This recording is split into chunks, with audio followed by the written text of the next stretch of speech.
33 years. Yeah, it's 33 years this year. And I'm a master trainer of NLP, having been certified quite a while back, 1986, when I was certified as a master trainer of neuro-linguistic programming. Adriana's been certified as a master trainer 2004. 2004. And but I've been teaching NLP since 1999. So quite a ways. 16 years now. Started my NLP career in 1987. So we're assuming that you're in good hands. That's true.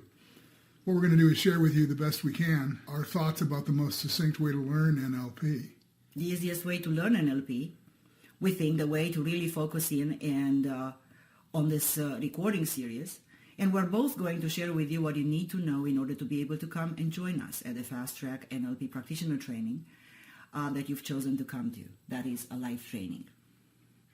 Even if you don't come to a Fast Track NLP Practitioner Training, you'll get a very solid background in NLP. One of the things I want to say is as you go along with your Fast Track NLP training series, and these series are programs, I think it's probably a good idea the first time you go through and take notes, so you may want to look at your notebook. Although that's not absolutely necessary, at least one of the times you listen to the set, you should go through your notebook so that you could actually take notes. That's a very good idea. But if you're coming to the Fast Track NLP Practitioner Training, I think you probably ought to fill out your test as you go. By the way, that's the easiest way to fill in the test.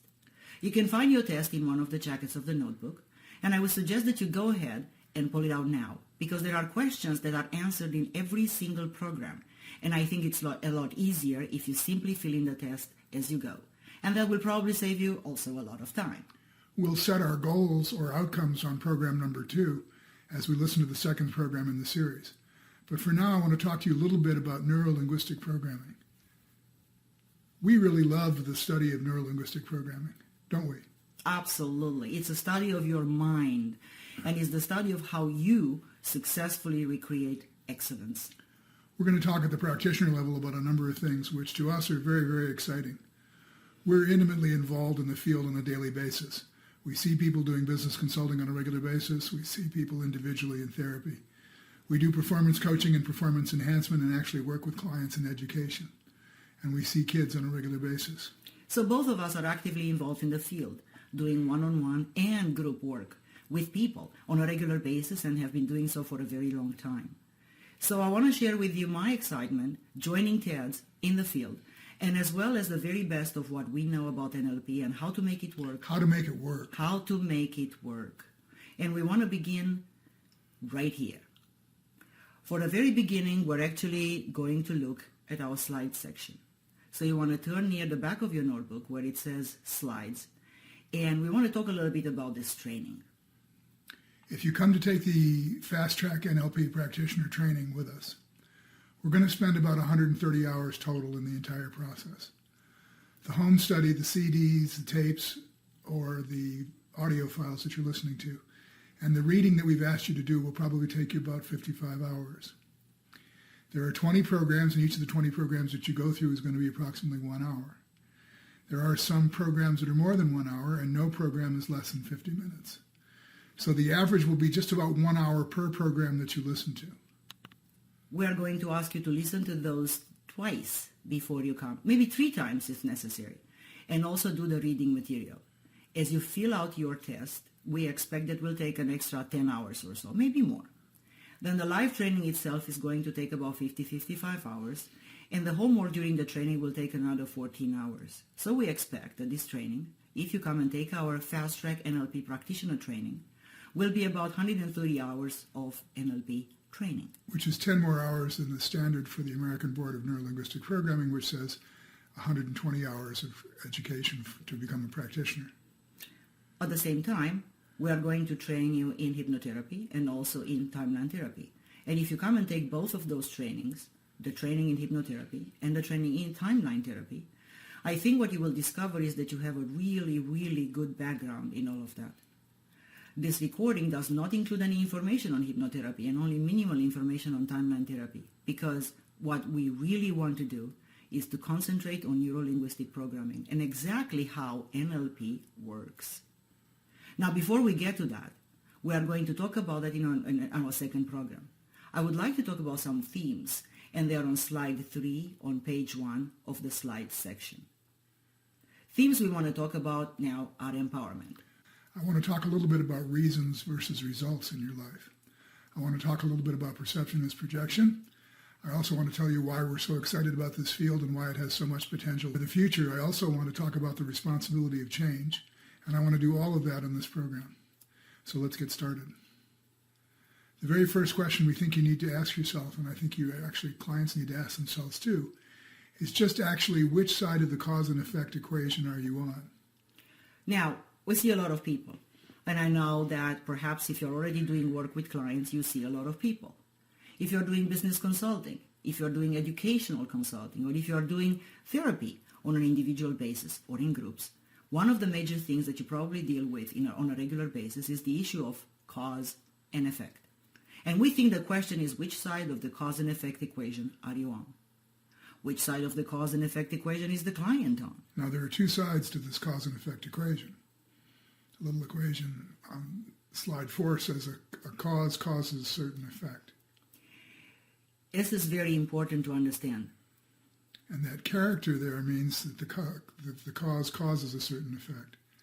Now, if you're on the cause side of the equation, you're on the side of the equation where you say, yes, I create all the effects that happen in my life.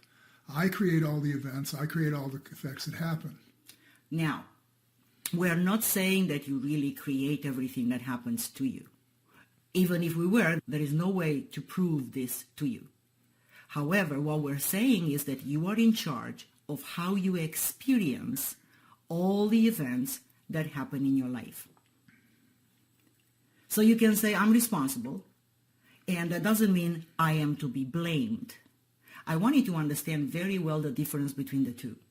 There are many people who recognize rather quickly the fact that they don't want to be at the effect of their environment. They don't want to be at the effect of other people.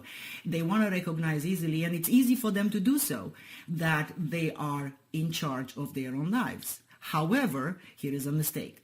Then, instead of pointing the finger outside, they point the finger back at them and say, oh, I created a lot of bad things in my life. Therefore, I am no good. Now, this is as detrimental as pointing the finger outside of you from the point of view of empowerment. Because when you point the finger back at you, still there is no solution. So yes, bad things happen to all of us in life, and we learn through them, and we grow and develop, and taking responsibility for, let's say, metaphorical creation of your experience of life is very different from blaming yourself or others. And what that means is that I'm responsible for everything that I create in a joyous, exciting, loving way. Now, if I'm over here where the E is, which, by the way, is not a comfortable side, by the way, it's not the cause side, it's the effect side. It's more popular to be on the effect side than it is on the cause side. So if I'm on the effect side of the equation, all I'm saying is, yes, everything that happens to me, someone else did. Everything that happens to me, someone else did. Everything that happens to me, I didn't do it myself. Someone else did it to me or with me or at me. And I think this particular notion is going to be very, very useful when you're working with a client or when you're listening to someone else. I think in our field, Richard Bandler says, who's driving the bus? And I think this is a really good question. Who's in charge of the results you produce? Now stop and think about this for just a minute. If you're on the cause side of the equation, if you look at slide number 5, you're the one who's going to produce the results. If you look at the effect side of the equation, you're on the effect side of the equation. You'll have lots of reasons why you didn't get what you wanted. Now, I don't know if you've thought about this, but the reason side of life is not really the best side to be on. The results side of life is the best side to be on. The reason side of life is not the most empowering side to be on, for sure. I want you to know that in a number of years, no matter how many years it will be, it's not the most satisfying to be on. In fact, it's the most prevalent side. It's the side that most of society is on. In fact, I think the great American philosopher Bart Simpson summed it up the best when he said, nobody saw me do it, I didn't do it, nobody saw me do it, you can't prove anything. Or maybe I think that was one of our presidents along the way. Well, never mind. Anyway, the effect side of the equation is the side of the equation that's we like to be on. And most of our society, no matter what part of the world you're from, but especially if you are from the US or Australia. We have a saying in the United States which goes something like this. If at first you don't succeed, fix the blame fast and then sue the SOB for every dime you can get. Whoa!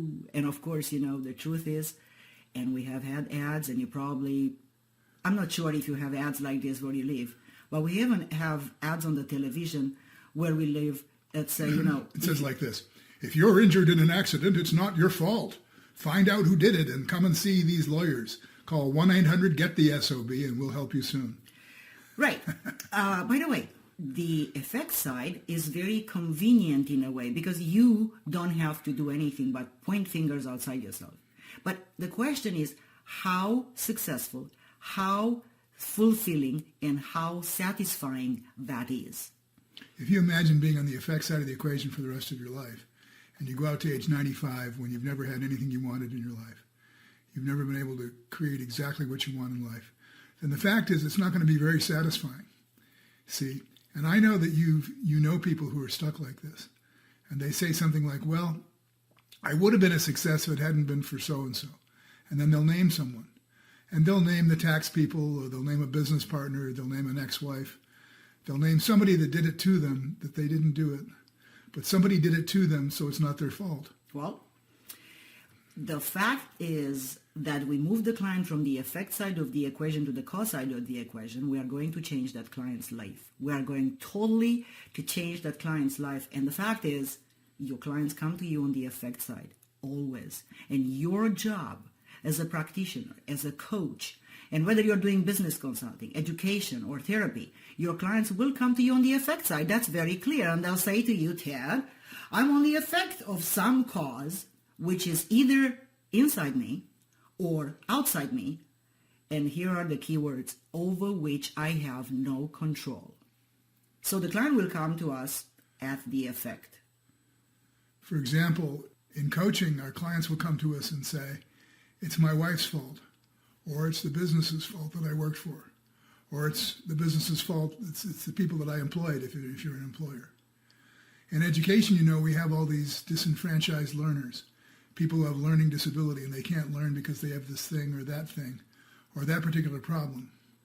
In business, we have the salesperson who can't sell because the economy's down, or because we have salesperson who can't sell because the economy's up or sideways, or bonds are up, who knows what. Your job as a practitioner of NLP and a coach of NLP in any case is to move the client from the effect side of the equation over to the cause side of the equation. You know what happens when you do that? You'll never see him again. Here's an example. I had a business client come to me, but he said, I've got ulcers right now. Can you help me? I said, sure. So we did some timeline therapy with the client. Very simple timeline therapy. I'd say no more than 3 or 4 hours, including the detailed personal history. He called me 6 weeks later. He said the ulcers have totally disappeared. Then he went to the doctor 5 days after working with me, and the doctor said there was no trace of the ulcers, whereas the man had come in with bleeding ulcers. Now here's the thing, and look for a second. The client is pushing the cause outside themselves because they're never going to get enough learning or enough information so that you can create something different, so that you can create what you want. And all I say to the client is, as long as you're pushing cause outside yourself, as long as you're putting the cause out there, then you're giving up the power you have yourself to be able to create what you want yourself. And you're disenfranchising yourself. You're giving up on your power to someone else. You're also giving up your control over your own body, mind, emotions, and ultimately environment. So now let's define, what do we mean, Ted, when we say you are at cause? Let's be very clear about this. Yeah. Well, there's two sides to the equation. Cause and effect. And effect.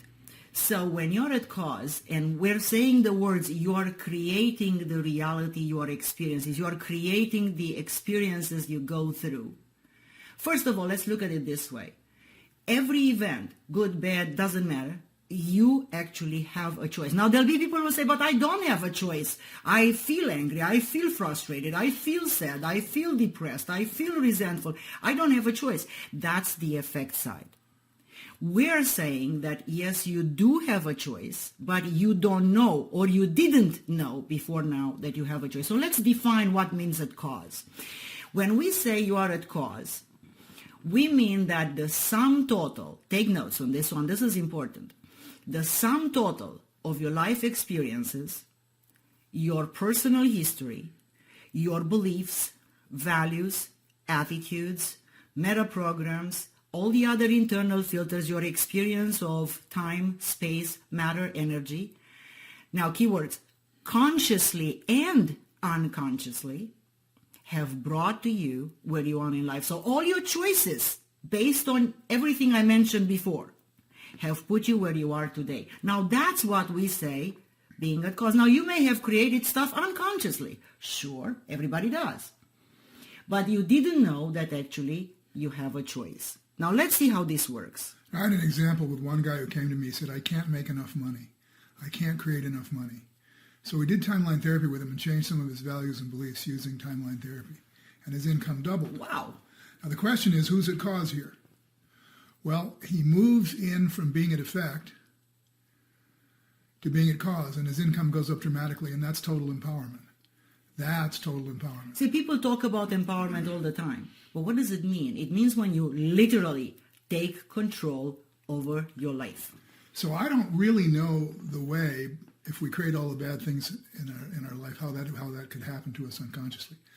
But I do believe that the sum total of all of our conscious plus our unconscious choices led us to where we are today. Correct. So I think that you, as you begin the practitioner training, I think this is a good question for all of your clients that you see and for yourself.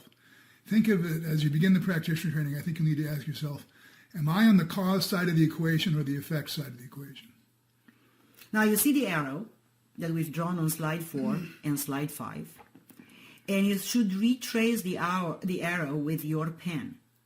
And that will give your unconscious mind a suggestion. It will put one above, you can even put one above another arrow to give your unconscious mind the signal, the sign, the message, the symbol that you do want to be on the cause side of the equation. Draw the arrow from the effect side to the cause side. Now, see, in life, as Ted mentioned before, you either have results or you have reasons why you didn't get what you want. Quite frankly, well, one of the things I learned when I was in my past before NLP, and then when I learned NLP, was that you can't take reasons to the bank. That's a very important concept. I remember one time we were on the radio station, and the economy was particularly bad, and we had, our sales were down, and we went to the bank and we said, well, the economy's bad. And the bank said, we don't care. Well, now, they were carrying people, I'm sure, but the fact is that regardless of whatever reasons we had, what they were looking for was results. Sure. So on one side of the equation, you have reasons, the economy's bad or whatever. On the other side of the equation, you have results. If you have reasons in your life, by all means, you'll get people around you who will support you. Make all those support groups. In fact, people get together in groups and they say to other people, I'm going to take care of you. And people who are angry get together in anger groups and they do Gestalt therapy or something like that. And the people who get together in sadness groups, maybe they do inner child work. And people who get together in fearful, who are in phobia groups. And maybe the guilty people all get together and go somewhere else. But whatever group you're in, you'll get a lot of support from the group, but that won't change anything. That's the thing. The fact is, support groups are wonderful, but they don't support you in making a change. Timeline therapy, neuro-linguistic programming is about making a change. We're going to talk a bit about this during the series because it's moving yourself from the effect side of the equation to the cause side of the equation. It's about moving you from the effect side and about actually changing the internal representations that occur. Changing those things that happen to you so that they're your creation. Now, again, we're not saying you created all the horrible things that happened to you. No, absolutely not. What we are saying is that the sum total of all your choices, both conscious and unconscious choices, have led you to where you are today, and that's what made that's the minute you accept that and move to the cause side of the equation, saying, okay, I choose this. I created it even though it was unconscious, but now I'm done with it. I've really had enough of it, and I want to move on. That's the point of choice when you can really transform your life. So that's what we're talking about. What we're talking about is a mindset. By the way, being at cause or being at the effect is not real. If you look at it in reality as real as a chair or a car, you won't find it because it's all in your mind. It's just a mind game. Real or real, true or not, forget about it. That's not important. It's a mind game. You can play in that game being at the effect, or you can choose now to play that game being at cause. And that's what we're talking about. We're talking about embracing the situation so you can get the learning, because learning is a key here. Learning is the key. I don't think anybody would consciously create horrible stuff that happened to them in their life. I don't think anybody would consciously create a bad situation in life. I don't think somebody would consciously create a situation where the government would come in after them or people would, do bad things to them. But honestly do think that we put ourselves in situations that are by our conscious plus our unconscious choices. And so having known that, having decided that, then you can also choose where you want to be in life. Good. Now let's turn the page and look at the slide, page 2, and we'll look at the slide 7, which essentially says that perception is projection. Let's talk a little bit about this issue. This is the NLP communication model. You might want to refer to page 7, which is the NLP communication model. And what the NLP communication model says is that the external event comes inside our neurology and our filters, and we delete, distort, and generalize. And those filters are time, space, matter, and energy, language, memories, and decisions, metaprograms, and our values, beliefs, and attitudes. They filter what our experiences are, and then we make an internal representation of it. And that internal representation, if you look at slide 8 now, is made up of VAKOG. And that means V from visual, A from auditory, K from kinesthetic, O from olfactory, and G from gustatory, which are nothing but our 5 senses: pictures, sounds, feelings, and then smells and tastes. And then, of course, finally, we label those experiences. And so that's the auditory digital, the AD, off onto the left.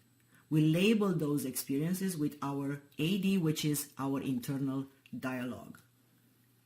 Now, what you may not be aware of, and look at this carefully now, your internal dialogue, the information that you use, the words that you use to label your experiences, all constitute suggestions which you give to your unconscious mind. So your internal dialogue that you use on a regular basis constitutes suggestions which you give to your unconscious mind all the time. So your point of view, your evaluation of your external experience also makes a difference as to what kind of suggestions you are giving to your unconscious mind. Now here's something else. If you look at slide 7, you'll notice on the right-hand side that we have about 11 million bits of information per second, which are coming in through all channels. Coming in through all channels of the input of the neurology of our human nervous system. So we get about 11 million bits of information per second. And the human brain on the left-hand side is capable of handling about 128 bits per second, according to the Hungarian biologist Mihaly Csikszentmihalyi in the book Flow. Now, Mihaly Csikszentmihalyi says the brain is capable of handling about 128 bits per second. Yet we're bombarded by an amazing 11 million or more bits of information per second. Now, I didn't really gather how much this was till I took a look at it with the analogy of toothpicks. So imagine, Adriana, that I'm going to hand you in your right hand a toothpick. A toothpick. One toothpick. Yeah. And then I hand you another one and another one and another one. Yep. And let's just say for a moment they're handing you 128 toothpicks. Okay, you can imagine grabbing those, right? In your right hand. Sure, a box of toothpicks is about, 200 toothpicks. So yeah, I can imagine that, sure. Yeah. So you can grab 128 toothpicks per second and you can hold them in your right hand. But now imagine that someone hands you 11 million toothpicks. Oh boy. I can't even fathom that. Me neither. Imagine 11 million toothpicks, you have to grab 134 of those toothpicks. Well, even if I want to grab more, I can't grab more than 128, right? Right. So the 11 million bits of information per second we receive through all of our channels, only about 128 of them are capable of being processed by the brain. Now, the brain is an information processing unit. It processes the information that comes in. It takes the information and makes it into an internal representation. And the internal representation, as we mentioned, is made up of VAKOG and AD. in order to handle these 128 bits every second, bits of information that we receive through all our neurology.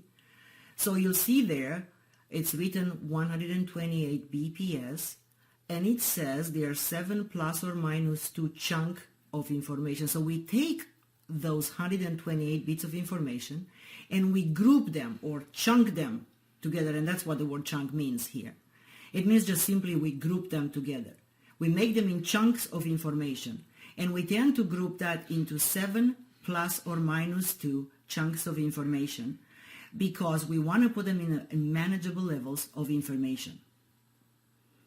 7 seems to be a magic number for the human nervous system. Most people can't remember more than 7 of any product category, for example. Cars. Yeah. Think of it right now. Try to remember the first 7 brands of cars. Hard to do. Hard to do. So, or breads, or ice creams, or toothpaste, or anything like that, yeah? By the way, this is a known fact in marketing. So the top 7 brands in every category in marketing, most people can't remember anymore beyond that, and marketers know this. That's why the fight is to be in the magic 7 number. Most people can actually remember 1 or 2. Correct. So 7 plus or minus 2 chunks of information are simply groups of information that we can handle consciously. Now, the reason why perception is projection, if you can imagine this, is that the perceptions that we hold are deleted, distorted, and generalized very greatly from the 11 million bits of information per second, all the way down to the 128 bits per second. And then some of those 128 are grouped in 7 plus or minus 2 chunks of information. So we tend to leave out a lot of information. So if we're having trouble processing 128 and we group them in 7 plus or minus 2 chunks of information, imagine how much trouble we would have if we were to process consciously 11 million. We've seen different, by the way, we have seen different numbers. We settled at 11 million. Even if it's more than 11 million, it's a lot of bits of information. So we delete, distort, and generalize because we cannot handle all this enormous input that we receive through our neurology. So we leave out, we cut out, we delete, we distort, we modify, and we generalize this information in order to be able to handle it. James Gleick in the book Chaos Theory originally said this quite a while back now. In the book Chaos said the human nervous system cannot attend to things which are outside the realm of its experience. And he essentially said the universe is probably a lot more chaotic than we think it is, but the human nervous system is designed to impose order upon the chaos. To put it another way from an NLP point of view, the human nervous system is designed to recognize patterns that exist along with the content of the information. File this at the back of your mind. It will become very important during the NLP practitioner training and also during the NLP master practitioner training. Patterns. Now let's go back to why perception is projection. Perception is projection. Think about this. You're leaving out so much information from what you see, hear, and feel, taste and smell, and the self-talk. You're leaving out so much information that's not even possible for you to fully attend to every bit of information that comes to you. So perception is projection is really a fact. It's not possible for you to attend to anything you're not capable of attending to. And so we leave out quite a lot of information. Now the question is, why your 128 bits of information may be different from your partners, from your kids, from your brother or sister, from your boss, and from other people. There might be some that are common, but most of them are particularly yours. How do you select those 128 bits? And here is how you do it.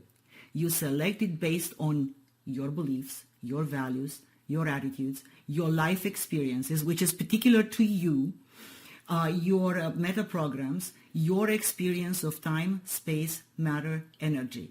So let's say the way it is. Because you select based on you, you cannot select anything that's not you. Wrap your mind around this. You can actually tell how people are doing in regards to cause and effect by looking at the people around you.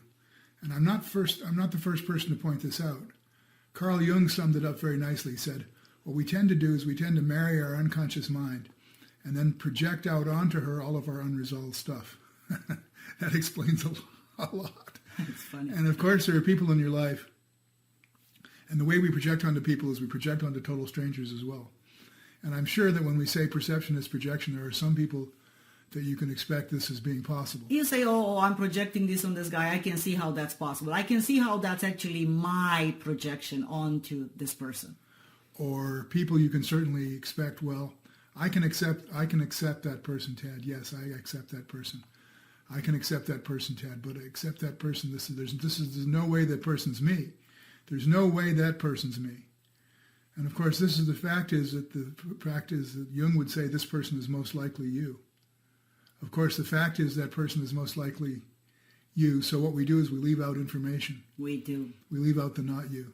What Jung said is, he said something very telling. The information which is most unconscious in us, we must of need project it out onto someone around us. We must by need project it onto other people and events around us.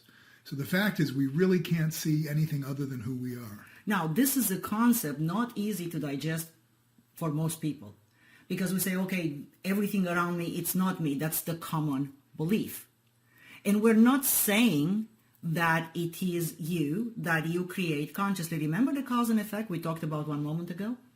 But we're saying that because of the way you select the 128 bits of information based on your neurology, you can't select something that's not you. You can't select something from somebody else because it just doesn't fit into your neurology. So if you think in terms of your personal coaching clients or maybe business clients, and in terms of your personal beliefs, think of this for a second.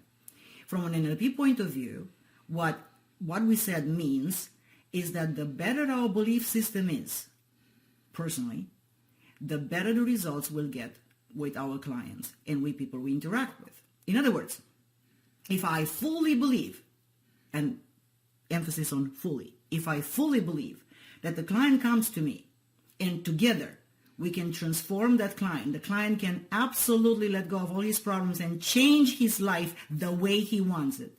By the way, that's belief, right? If I have a belief in a client that that client can totally transform, that client's going to get very, very well and is going to get way better results compared to a situation which I don't believe that. So, of course, your beliefs as a practitioner of NLP or an NLP coach have to be unlimited. Have to. Because I've seen clients do incredible things. Me too. Incredible things. I've seen clients do things that just floored me in terms of their daily ability to transform and their ability to change. I've seen clients make absolutely phenomenal changes. So has Adriana.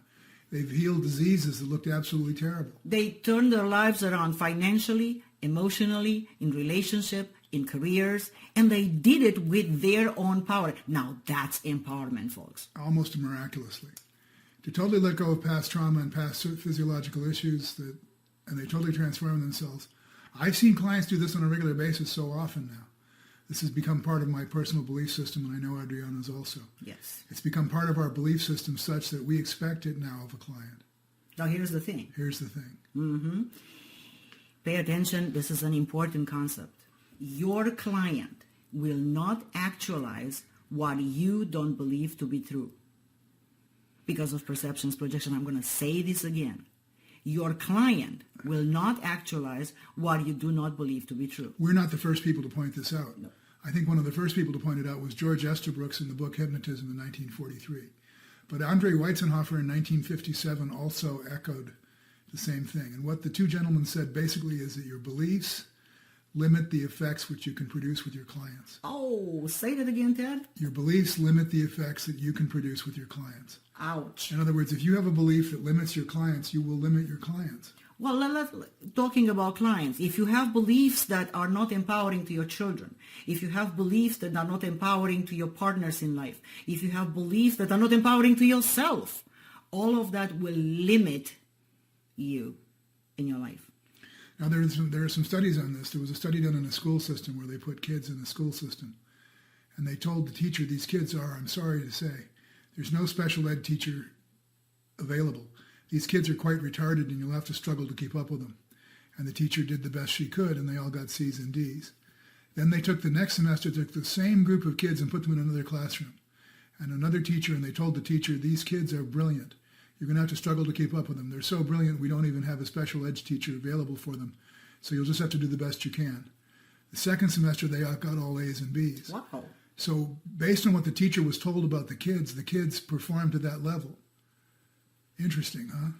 The belief the teacher had projected onto the students that she worked with, causing the students to perform differently. This is especially true in NLP. It's especially true in timeline therapy, and it's especially true in hypnosis. One of the reasons why we think it would be a great idea for you to come and take the Fast Track NLP practitioner training, if you weren't thinking of it already, is because at this point we can really transform your beliefs, and you'll have an experience of every single one of the techniques that we're going to cover during this series of programs. That you can have an experience of each of these techniques working, and that's really, really important. Our job during the training and on this recording is to transform your beliefs, and we are convinced that it absolutely works, but you need to be convinced. We don't need convincing. We've seen it every day for all our I've been doing it for 33 years. Adriana's been doing it for 17. 17. Yeah. So your clients will need to have that belief installed, because if that belief is installed, then you and your clients will get tremendous results. If it isn't installed, then you've probably got to refer your clients out. Don't work with people you don't believe you can help. In fact, if you can't look at a client, whether you're doing business consulting, educational consulting, coaching, or if you are a medical practitioner, if you're doing therapy, if you can't look across at the client and really see that client is a being of light, really see that the client is capable of achieving whatever the client wants to achieve, and you can't say to yourself, this client's magnificent, I know they can change. There's a little bit we need to do, and this person is totally magnificent, and they are totally great. If you can't do that, if you can't look across at your client and see that transformation occurring and that transformation possible, don't work with them. Refer them out to someone else, because your beliefs will limit them. Your beliefs will also empower them. And so what Weizenhofer said, the client in hypnosis possesses an almost uncanny ability as if to be able to read the hypnotherapist's mind. By the way, in NLP, that's called rapport. Whoa. Whoa, indeed. Say that again. The client in hypnosis possesses an almost uncanny capability as if to be able to read the hypnotherapist's mind. Now, obviously, the client can't really read the hypnotherapist's mind, but they can read your congruency. Yes. Think about this for a moment. Your congruency is speaking the words that you speak, your tone of voice, your certainty in terms of producing the results that you're going to make a difference whether or not the client will produce the results that you do. So here's the thing. If we've learned this over the years, that perception is projection, and I don't know if you've done telephone sales, but you've probably experienced this before. In fact, that's why telephone salespeople are either so good or they get out of the business.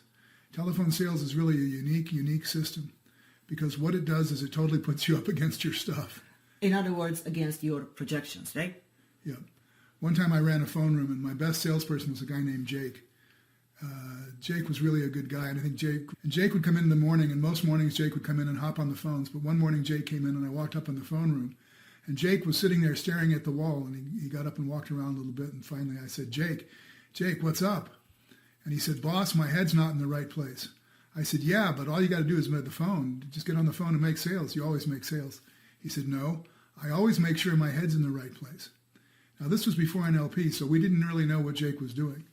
We all thought, well, Jake's a little crazy, but boy, that guy can sure make sales. What Jake did was Jake made sure that his head was in the right place, meaning he made sure that he had his own internal thinking in a positive attitude. He had his own positive internal representations of the outcome. His pictures he was holding in his mind were positive, that the state he was in was a state of excellence, a physiology of excellence, to where he totally believed he could do it and he was totally congruent.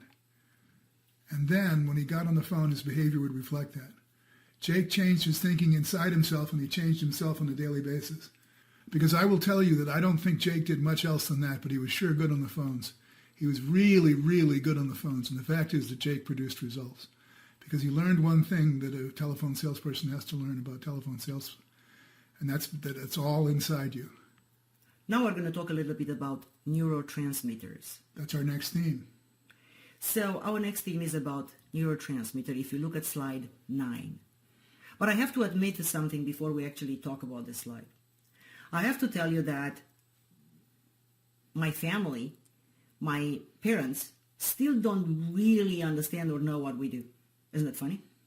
My parents actually called one of my old friends when I changed careers and said, well, do you know exactly what Adriana and Ted do? What do they do these days? So I talked to them, of course, and I said, I'm a master trainer of neuro-linguistic programming, so is Ted. We go around the world, we teach seminars, and people come and learn new skills and transform their own lives. And she said, my mom actually said, what? And I said, neuro-linguistic programming, I said to her. She said to me, neuro, what? And then sometimes in desperation, I say the H word. And I said to them, Mom, it's almost like hypnosis. And then a flicker of recognition comes in her mind. And she said, hypnosis? My dad looked a little funny. But my mom said, hypnosis, that's in your mind, isn't it? Well, the fact is that if someone says that all that mind stuff is just in your mind, you can say thank you because... It is. It is. And this is big news for those of us in NLP. This is really big news. The issue of neurotransmitter, I want to talk about that for a moment. The issue of neurotransmitter. And I want to talk about all the excitement because the fact is in 1986, a long time ago, Deepak Chopra wrote a book called Quantum Healing. And I have to admit, I sort of missed it in 1986. But a few years later, I realized Chopra said that neurotransmitter touches every single cell in the human body. Now that's exciting. The fact is that Chopra in 1986 said the immune system is constantly eavesdropping on your internal dialogue because of the ability of neurotransmitter to affect every single cell in the body. Now I'm excited about that because you have to understand this is the mind-body connection. Don't think about it. This is the mind-body connection. This is where the mind and the body interface. So let's explain a little bit how that works. So a neuron... We have a very simplistic diagram on slide 9. You see a neuron on the left side and another one on the right side. We tried to make it really simple, to make it really easy to understand. If you look at the diagram on slide 9, the information begins on the left side. It comes through the neuron as electric information. And it's like that sine wave that you see drawn there. And the wave comes down the left neuron. And when it gets at the synaptic gap in between the two neurons, you see some dots there which represent the chemical transmission of that information. And then it goes across the synaptic gap and it hits the edge, the dendrites of the neurotransmitter on the right-hand side. It continues the transmission again in an electric wave form. So initially when they discovered neurons, that was a long time ago, middle of the last century, they thought that the neurons were just in the brain. And in 1957, this is the Penfield study. A scientist called Penfield was attempted to find out if he can cure a woman's epilepsy. So he drilled a hole in woman's head through the skull and probed her brain with an electrode. But what he found that the seed of memory. He touched of her neurons and where he thought he had found the seed of memory, but it wasn't correct. He found something. The spark that went across the synaptic gap made that woman to remember, to recollect memories from her birthday when she was age 2. This was written in a Penfield study in 1957. But the woman remembered everything from her birthday party when she was 2. She could remember the smell of the birthday cake, the feel of the crinoline in her dress, her parents, every detail. She could see her parents as they looked when she was 2 and all the other friends when she was 2. She had a very, very vivid and clear memory of that birthday party. And so in 1957, the scientist Penfield postulated everything that happens to you is stored in the brain. Well, then the rat doctors got busy. You know what rat doctors are, huh? Those are the doctors that cut up rats. They don't do that nowadays, don't they? Probably.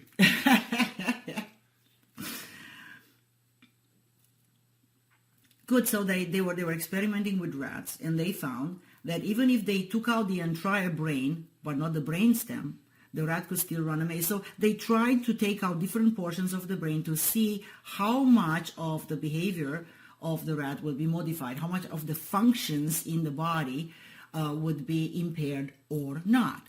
And the interesting part is what they took out the entire brain, but not the brainstem. So the rat could still run the maze and get to the food place. So basic behaviors were still available. Basic functions in the body were still available. And actually, Carl Pribram at Stanford University postulated in about 1960 that memory is stored holographically throughout the body. Memory is stored holographically throughout the body, which means that this neurotransmitter that generally now goes between every single cell, every single synaptic gap, every single neuron in the body is roaming around and being able to touch every single cell in your body. And this, folks, is the mind-body connection. This is where the neurotransmitter proves that your mind, your pattern of thoughts, affects your body. So it's no longer necessary to say, well, it's just in your mind, because the fact is they found neurotransmitter everywhere in the human body. It's not just in the brain. It's not just in the nervous system, but it's actually available to affect every single cell in the body. And that means whether you're awake or asleep, whether you're happy or sad, whether you're present listening to us or whether you're daydreaming, whether you're driving a car or looking around or actually not doing anything, everything that goes on in your mind is capable of being transmitted at any moment to the cells in every single cell in your body. That's interesting, and not only interesting, that's very useful, because what it means is that we have the mind-body connection, and science has woken up to the fact that there is such a thing as mind-body connection, and it exists. So that's an example why so many people who take NLP trainings and timeline therapy trainings and hypnosis trainings, and I could throw in there NLP coaching because it's all together anyway, they're coming because they unconsciously are drawn to the fact that there is something they can do. There is something they can affect change with their mind, over their behaviors, over their results, and ultimately over their life. So the issue of neurotransmitter is very, very exciting. And it says that every single cell in your body is continually being affected by the neurotransmitter. And that notion of neurotransmitter becomes all of a sudden very important, because it gives us this mind-body connection, which says that with NLP techniques, with timeline therapy techniques, with hypnosis and NLP coaching techniques, we can really affect true change. Let's talk about whose responsibility is it for change. I think this is an important issue in neuro-linguistic programming as well as hypnosis. But if you know, and I don't know if you know this, I'm intimately involved with the American Board of Hypnotherapy. Each year I always am asked by hypnotherapists, I think it's my karma to run into all these hypnotized people. And guys come up to me and say, Ted, you know what? And I go, yes, sir. And they go, I can't be hypnotized. And I go, really? In my mind, I say, poor thing. Think about it for a minute. Well, I'm a hypnotherapist, but I can't be hypnotized. Yeah, that's telling you that. I'm an NLP trainer, but I can't do NLP. What? Now, is that congruent or incongruent? Remember a moment ago we talked about congruency, about your beliefs being unlimited because you're projecting them on your clients or on your people around you, people you interact with. Same thing here. If you do something and you don't believe in it, you're incongruent. That's an example of incongruency that Ted is just describing to you now. Let's look at slide number 10. If I were to say close the eyes and relax the muscles around the eyes so they're so relaxed you can't relax them anymore, and then holding on to the relaxation, test them and make sure you can't open them. Now, I'm not saying that, but if I were to, and by the way, if you're driving, be very careful about this. No, don't do this when you're driving, yes. So I'm not saying this. But listen, if you were to close the eyes, who would have to close the eyes? Well, think of it. If we say to you, close the eyes, is it anything we can do to you to force you to close your eyes? The answer is no. Unless we come to you personally, take a piece of duct tape and stick it on your eyelids, is nothing we can do. That's a joke, by the way.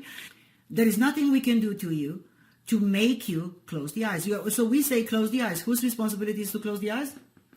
Mine. Would it be ours or yours? I mean, you can either do it or don't, right? You have a choice. And you say, so they're so relaxed you can't relax them anymore. Who would have to do that? Uh-huh. You would, of course. And who would have to hold on to that relaxation and test them and make sure you couldn't open them? Well, that'd be you. So let's just say that I said all that, whose responsibility is to do all of that. It's yours, of course. The fact is, if you say you can't be hypnotized, that's essentially saying, and this is funny, it's essentially saying that you can't follow directions. Truthfully, it's saying you can't follow directions. I bet you haven't thought of this before. But if somebody says something to you, you either do it or you don't, but you have a choice. If you say it's not happening, actually it is happening, but you have made a choice not to follow the instructions given. Now, we're talking about hypnosis, but we're not really talking about hypnosis, because the same happens with all NLP techniques and processes that you are just about to learn. Now just imagine this. If I were to walk up into a business setting and doing some business coaching, I were to walk into a business and I would say to the business owner, "Hi, I'm Tad James, and by the way, I'd like to work with you for a while. And by the way, I can't follow instructions. Do you think I would get hired?" Probably not. So the fact is that hypnosis and NLP, for that matter, is really about following directions, following instructions. For example, if we were going to do a swish pattern, and I'm going to say to you, "Okay, now take the present state and have it be big and bright on the screen, and have the desired state in the lower left-hand corner. In a moment, I'm going to have you explode it so it explodes big and bright, and it covers up the present state, and the desired state becomes big and bright, full and bright, and explodes over the whole screen so you can see it clearly. And it comes up like this. Whoosh. Now, who does that? Well, of course, the person who does that is the client, of course. The client has to follow instructions in timeline therapy, and the client has to follow instructions in neuro-linguistic programming. So the client is actually in charge. The client is the one that actually follows instructions. Although we want to change our internal representations, we want to change those so that we project onto our client's total success, we need to remember that the client is the one that needs to create the change himself. It's not that we're doing, or NLP, as a matter of fact, is doing something to the client. Listen to the language. This is linguistic programming. The word linguistic is our middle name, so the words are important. So we're not doing something to the client. We're having a process in which the client follows a series of steps. We're the tour guides. We say, do this first, do that next. Look this way, look that way. Is that Elvis's house? So the client creates the change himself or herself in the process of doing what we call neuro-linguistic programming or timeline therapy or NLP coaching or hypnosis for that matter.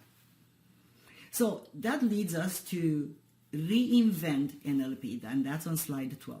Let's together reinvent NLP. And we know that some people teach NLP as power over the client. I know this stuff and you don't, ha. No. In our school of NLP, we don't think of it this way. We think that NLP is a process of doing with the client. It's a process of do with. So it produces much better results than if you think it's a do-to process. The client is involved. The client takes responsibility. And not only that, the client gets in charge and in control. Now, we know that many people listening to this series have come to NLP because you think you can get some power over someone else. But the fact is that NLP works better if you hold in your mind that it's a do-with process rather than a do-to process. A do-to process implies you have some sort of power over someone. And you say to them, I'm going to do NLP to you, or I'm going to do NLP on you. On you, yeah. Well, the fact is, in our branch of NLP, we really strongly believe in the process of rapport. We strongly believe it really works for you to get into rapport with your clients because the results will be so much better. So I'd like to reinvent NLP if we could. And what we'd like to do is we'd like to reinvent it this way. If you think of an induction, that the word induction means is a trance induction or hypnotic induction, that we might come and do at the end of some of our sessions on this particular set of programs. If I had a coil, and by the way, the best thing I could do with a coil in PowerPoint, it looks pretty much like a coil. If we had a coil with one coil on the left and one diagram of one coil on the right, and they're both copper. But if I run the current through the first coil on the left, it will induce a current on the coil on the right. And the reason it induces a current on the coil on the right is both coils are the same. They essentially seem to be the same to each other, which is the basis of rapport. So I'd like to suggest that NLP and hypnosis is the induction of a profound change in the state of consciousness of a client through a cooperative flow of energy and information, and ideas. And that's really important. If you treat the client with love and respect, you can get into rapport, and the results will be infinitely better than if you try to shove NLP down their throat, or if you use it as a one-upsmanship, or if you use it in a way that puts the other person down. So we'd really fully encourage you to make sure that as you do this NLP processing or any of the NLP processes or any of the techniques that you are just about to learn on this recording set, please remember that it's to do with process. It's something where you have rapport. It's something where you and the client working in a cooperation. And now here's the final piece. This is really interesting. If my copper coil on the left has 5 wines and my copper coil on the right has 10 wines, I will get twice as much voltage or twice as much current that comes on the other side with what I put in. That's exciting too, because it means if I put a sufficient amount of rapport in to carry the matter forward one step further into NLP, I'll put a sufficient amount of rapport, I'll be really getting magnificent results at the other end. That's important. Good. Now let's talk about value. Let's talk about this value thing. And the question is here. Okay, let's talk about this first. What kind of value do you get for the money that you spend? When you go buy a blender. Yeah, I know people who bought really expensive blenders, like $300, and they said to me, you know, I didn't get value from this blender. I didn't like the blender. I didn't get value from it. But then you ask, why is it? Did it break? Didn't it blend correctly? And I said, no, I actually, it's so expensive, I don't even use it. It's in a kitchen cabinet, and I don't do much with it. I know people who buy cars and they don't get value from it. They park the car in the garage and they go out, It becomes a garage car. Becomes a garage car, and they say, I didn't get value out of it. I know people who go out to dinner and they don't get value from the dinner. They go, I went to dinner and they explain, I didn't like it. Now, obviously they ate the food, but they still don't get a value from the dinner. I know people who go out and purchase services and they say they didn't get value from them. Same thing happens when you take a training. When you take a training, or any other service, training is an example of service, yeah? You can say, I either got value out of it or not. But the question is, how do you get value? How do you get value from learning? How do you get value through learning the new things that you're going to learn? The value that you get depends upon you. I remember a time when I went to see, I didn't realize it was a kids movie. And I went and I was in the theater, and I'm watching this kids movie, and all of a sudden I realized, I didn't even know it was a kids movie. And I was kind of disappointed when the movie started, because I didn't expect that. My expectations were different. And I remember very clearly the moment of choice I made for myself. And I said, I either stand up and get out of the theater, or I'm going to sit here and enjoy it. It's a kids movie. It doesn't matter. I can enjoy it. And I made that choice of making value for myself. Folks, think in your life experience, how many times did you really make value? And then the other experience is when you didn't make value from something that you purchased. So in every single training that we teach, we, the trainers, get value, but also the students get value. And the question is, whose responsibility is to get value from something? I think the fact is that value depends on me in what I'm listening to or reading or looking at. And I think that if I sufficiently pay attention, I'll find something valuable in just about anything that I purchase and everything that I do. But I also remember that the value depends on me. So is for your clients, your future clients. Because once you go through the NLP practitioner training, you will be able to work one-on-one with clients.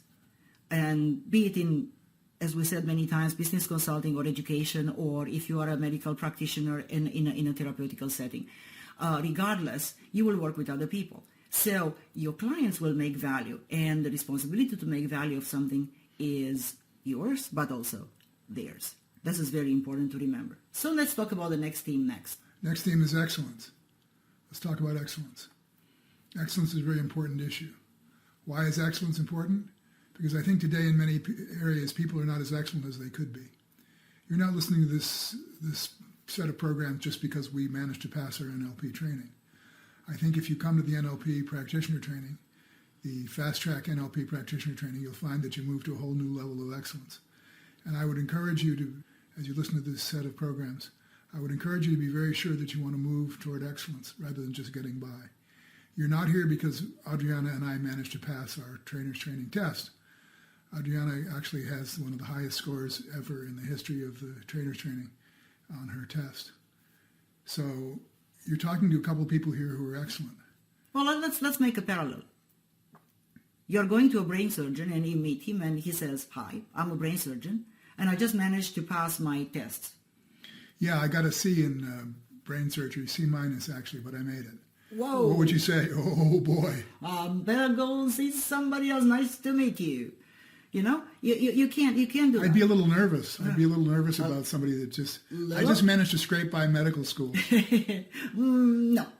I made a couple mistakes previously, but I'm okay now. Yeah, so what you really want someone who is at that level of excellence, which is, if you look at slide number 13, on the right-hand side of the bell curve. So really, really, really pay attention to that, okay? Trainings. I think it's important, if you look at the set of trainings that we offer, practitioner, master practitioner, trainer training, and master trainer program. This is level 1. I am fond of saying that at this level, we are laying down the foundation. Imagine building a house. Doesn't matter that it's a multi-story building or a one-story building, doesn't matter. But what do you do first if you really want to build a solid house? And I know that's not fashionable in all parts of the country or in all parts of the world, as a matter of fact. But if you really want to make a building that lasts and it's solid, what you will do first, you will lay down the foundation. You will lay down a very solid foundation, and then if you have that, you can build many levels on top, and it will work very, very well. It will be solid, and it will fulfill its function beautifully. Now, NLP practitioner training lays down the foundation. We're learning the basics. By the way, it's going to be a lot of exciting techniques. Don't think that it's not. In this practitioner training, we will learn so many new techniques, and they all work beautifully, and they produce change. But you need to understand that there are 4 slots for NLP in every person's brain. This is the first slot, the NLP practitioner. Slot number 2 is the master level, which is called NLP master practitioner, of course. And this is all the advanced techniques. And they're really advanced, but if we started with those, it would be like building the second floor before building the foundation. It doesn't work that way. If you really want to become excellent, because we just talked about excellence, if you really want to become excellent in this field and be able to use it for yourself and for others, then you need to be willing to lay down this solid foundation. Slot number 3, belongs to the trainer's training. When you, as a trainer in this field, would teach other people all the material that you are now going through and also the material for master practitioner. And slot number 4 belongs to the master trainer of NLP, which is the top level in the field. Just for your information, it's a phenomenal field. It's not only an interesting field, it's a phenomenal field. Very exciting field. It's a very exciting field. In the master practitioner, we go, as we said, we go on with the rest of the body of knowledge of NLP. We work with values, and values are probably one of the most important filters inside people's minds that determine motivation, direction in life. They serve as evaluation filters. We talk a lot about values during the master practitioner. Actually, we talk about values for about 3.5 days. We also talk about meta-programs. Meta-programs are other type of filters. If you look at your diagram of NLP model of communication, you're going to see them as in internal filters. Meta-programs are used in profiling. It's a personality profiling system, very simple and very easily. And in about 8 minutes, I think the record is about 4.5 minutes. Well, let's say 10 minutes. Yeah, a total of 10 minutes, you can know more about how a person thinks compared to what they know themselves. Right. It's not about what they think, but it's about how they think. Extremely useful. NLP Master Practitioner training also includes sleight of mouth patterns, which are 15 elegant reframes, which allow you to answer objections easily and effortlessly and to create your answers to the objections depending on the context. Also, we have performance skills. We have presentation skills. We share with you, this is not a trainer's training obviously, but we share with you the basics of presentations and how to do them, how to actually do a presentation to make it understandable, easily understandable, and how to utilize naturally occurring states in the audience to work with them, to make changes in the audience that when, moreover, to make sure that everybody in the audience is with you, happy to learn from you, happy to accept the piece of information you are putting forth, and eventually the whole group ends up very happy if you were to do a presentation. The Master Practitioner training also includes Master Timeline Therapy, Master Hypnosis, and Master Coaching. Level 3 now is the trainer's training and the trainer's evaluation, and that takes 16 days. 12 days for the trainer's training, 4 days for the evaluation. The NLP trainer's training is a very rewarding level to be on. Being an NLP trainer personally, I've trained hundreds and hundreds of people in NLP, and it's a very rewarding life. It's really exciting, and it's something that is encouraging to me, and I really like doing. If you enjoy transforming people, then to me there's no better way, and I would encourage you to go for it if you've thought about doing something that you'd like to join us for that training. In fact, if you notice very carefully, there is a record level of people searching for NLP, searching for something because they feel like they need to revamp their skill capabilities in order to make themselves more marketable, in order to progress, to climb up the corporate ladder, or to develop their own personal businesses. So as an NLP trainer, you will be able to train people as practitioners of NLP and also as master practitioners of NLP. Part of learning is assisting, and we have a very great assistance program at the Tad James Company, where you can actually come back and attend one of our trainings and learn the whole training at a deeper level. I think if one becomes a trainer, it's useful to know what happens behind the scenes, information that goes on in a training, so that's a fun way to do it. As a coaching assistant in our trainings, we will share with you the business behind the scenes, how to proceed in developing your own marketing skills, how to proceed in order to develop a very successful business in coaching. And finally, the level 4 is our Master Trainer Development Program. This is a 5-year program where you, once you set up as an NLP trainer, you don't owe us anything. You are independent, but we are there to support you in your growth during this 5-year program. And if you follow the program, which has to do with how many trainings you do, how many people you enroll, and so on and so forth, and how you progress in your knowledge and understanding of NLP once you begin teaching it, we will assist you and will help you with everything we can. And we guarantee that if you follow this program in 5 years, you will become a certified master trainer of neuro-linguistic programming. So we're a full-service company. We offer trainings all the way from the practitioner level to the master trainer level. We're one of the few companies in the world that has training going all the way to the top level of neuro-linguistic programming. Now let's talk about our certification standards. And for this, what I'd like you to do is I'd like you to turn to the notebook, page 95 in the back of the notebook. So if you'd go ahead and turn to page 95, these are the certification standards from the American Board of Neuro-Linguistic Programming. The American Board of Neuro-Linguistic Programming is currently the only membership body in the United States for neuro-linguistic programming, for anyone who's been trained by anyone, to join and become a member of our training is totally approved by the American Board of Neuro-Linguistic Programming, and we certify through them. So the American Board of NLP requires 120 hours minimum of training at the practitioner level, and the basics of NLP patterns taught by a certified trainer or a certified master practitioner under the supervision of a trainer. And they require that you're able to demonstrate and identify the following basic skills, techniques, patterns, and concepts of NLP, and to utilize them confidently with self and others. Number 1, the behavioral integration of the basic presuppositions of NLP, including outcome orientation with respect for others' model of the world. The distinction between the map and the territory. There's no failure, only feedback. The meaning of communication is the response you get. The adaptive intent of all behavior.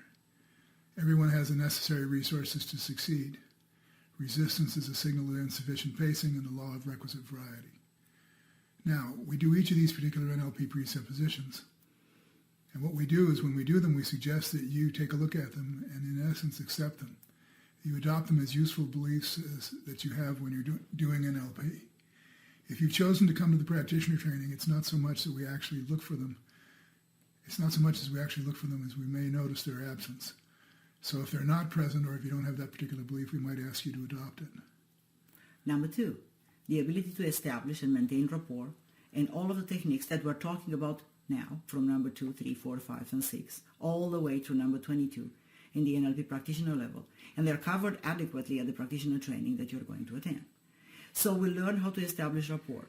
We'll learn how to do pacing and leading, which are 2 techniques of rapport. We'll learn together how to do calibration and be able to look at the person and notice what you're really seeing, whether or not you're getting the kind of results you want or the kind of results you don't want. And that's calibration. It's called calibration. Be able to describe what you see in sensory-based language, which is, well, something like, I saw her lip turn upward, rather than saying, she smiled. Now you may say, what's the use of that? Well, most people guess or mind read or presuppose things about other people which are not necessarily correct. Now you will learn to do this calibration, how to notice things and be absolutely 100% correct. Then number 5. Representational systems, predicates, and accessing cues. Number 6, the meta model. Number 7, the Milton model. Number 8, elicitation of well-formed ecological outcomes and structures of the present state. Number 9, overlap and translation. Number 10, metaphor creation, how to create a metaphor, and we'll cover that. Number 11, frames, the contrast frame, the relevancy frame, the as-if frame, and backtracking. Number 12, anchoring, either visually, auditorily, or kinesthetically. Now I want to mention something. In our School of NLP, we're very particular about anchoring. In fact, when you study with us and you go through the exercises during the live Fast Track NLP practitioner training, you will discover actually that we will teach you anchoring in a very different way, which will make you absolutely bulletproof, and you will be capable of anchoring anybody, anytime, anywhere, including yourself, utilizing positive anchors to replace negative ones, utilizing positive anchors in order to create resource anchors, as we see in number 13, anchoring techniques which are contextualized to the field application. Number 14, the ability to shift consciousness to external or internal, required by the moment's task. Number 15, dissociation and association. Number 16, chunking, moving from abstract to specific or specific to abstract. Number 17, submodalities. Number 18, verbal and nonverbal elicitation of responses. Number 19, the accessing and building of resources. Number 20, reframing. Number 21, strategies, detection, elicitation, utilization, and installation. And number 22, demonstration of behavioral flexibility. In fact, in the future programs, we're going to cover each one of those. So now let's talk about what we'll be covering in each of the future programs, because they're really exciting techniques and processes.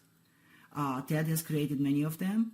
I have assisted in and added to them during years, and we are really excited about what you're about to get. So what is in each program? Let's talk about them. In the next program, which is number 2, we're going to look at how do you set goals and what are the principles for success. How do you set goals to create them working for you? How do you set goals so they actually produce the kind of results you want to produce? The next is then program number 3, and we look at the presuppositions of NLP, the prime directives of the unconscious mind, both of which are very, very important in terms of producing results, and they provide a solid belief system, a solid basis for you as you go through the rest of the NLP techniques. Program number 4 is sensory acuity and rapport. How do you actually look at people and see things you've never seen before? And how do you get into rapport with them? Program number 5 includes rep systems and predicates, a lot of matching and mirroring and being able to deepen that rapport, capability of rapport that you've just learned. Then program number 6 is all about submodalities. We learn about drivers, universals, we learn the swish pattern, then we learn the belief change, and we'll discover how to shift things, how to make shifts at unconscious level, and how to be able to create changes for ourselves and others using submodalities. Program number 7 is all about language. We'll begin our language and talk about presuppositions. How do you presuppose, or how do you assume things in sentences that you're going to use that create the kind of change you want to create? We'll talk about controlling our own personal level of abstraction to specificity, which is called the hierarchy of ideas. In program number 8, we will look at 2 types of language patterns. One is Milton model, and the other one is meta model. 2 ends of the spectrum. Milton model is very abstract, hypnotic language patterns, and meta model is very specific.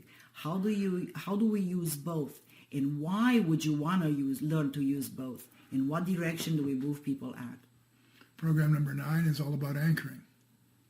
And we'll talk about collapsing anchors, chaining anchors. We'll look at some of the little used techniques of NLP.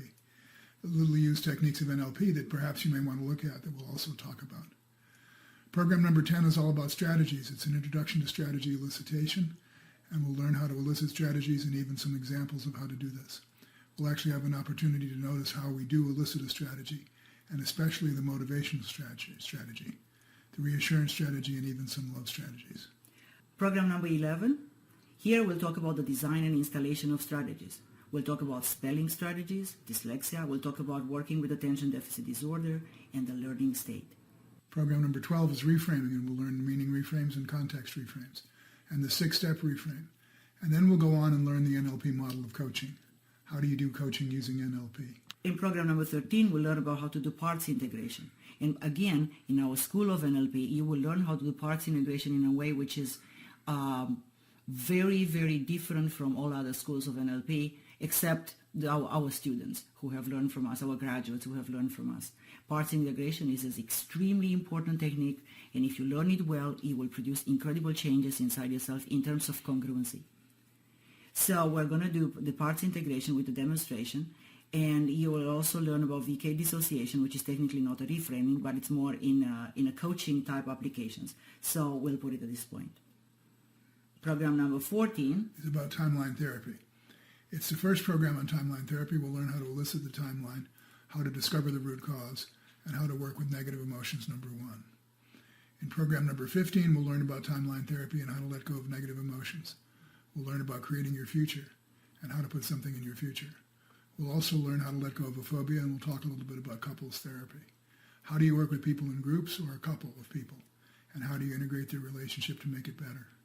Program number 16 is the 5-step sales process. And finally, program number 17 is the 5-step sales process. We'll talk about how to use NLP in selling. Program number 18 is really exciting because it's actually an integration program. We'll show you how to use NLP in business, in education, in a therapeutical setting, and we'll talk about some specifics.